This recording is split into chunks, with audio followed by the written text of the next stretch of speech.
أعوذ بالله من الشيطان الرجيم. بسم الله الرحمن الرحيم.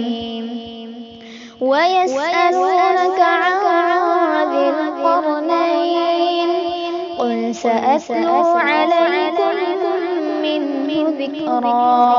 إنا مكنا له في الأرض وآتيناه من كل شيء سببا فأتبع سببا حتى إذا بلغ مغرب الشمس وجدها تغرب في عين حمئة ووجد عندها قوما.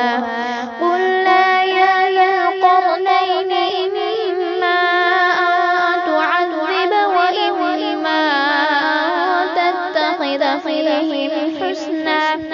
قال أما من ظلم فسوف نعذبه ثم يرد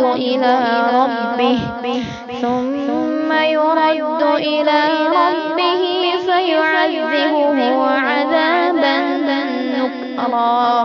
وأما من آمن وعمل صالحا فله جزاء الحسنى وسنقول له من أمرنا يسرا. ثم أتبع سببا حتى إذا بلغ مطلع الشمس وجدها تطلع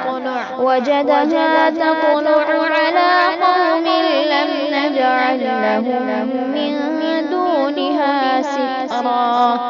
كذلك وقد أحطنا بما لديه خبرا.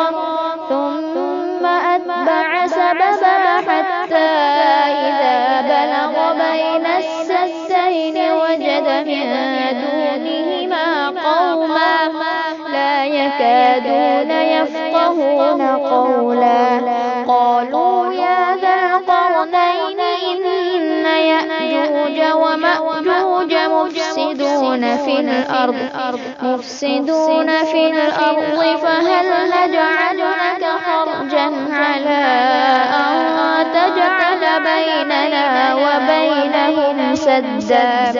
قال ما مكنني فيه ربي خير فأعينوني بقوة أجعل بينكم وبينهم ردما. آتوني زبر الحديد حتى إذا ساوى بين الصدفين قال انفخوا حتى إذا جعله نارا قال آتوني أفرغ عليه قطرا. فما استطاعوا أن يظهروه وما استطاعوا له نقبا.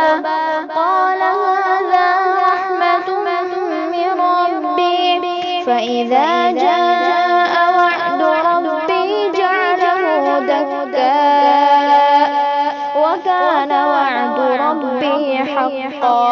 وتركنا بعضهم يومئذ يموج في بعض ونفخ في الصور فجمعناهم جمعا وعرضنا جهنم يومئذ للكافرين عرضا. الذين كانت أعينهم في غطاء عن ذكري وكانوا لا يستطيعون سمعا. صدق الله العظيم.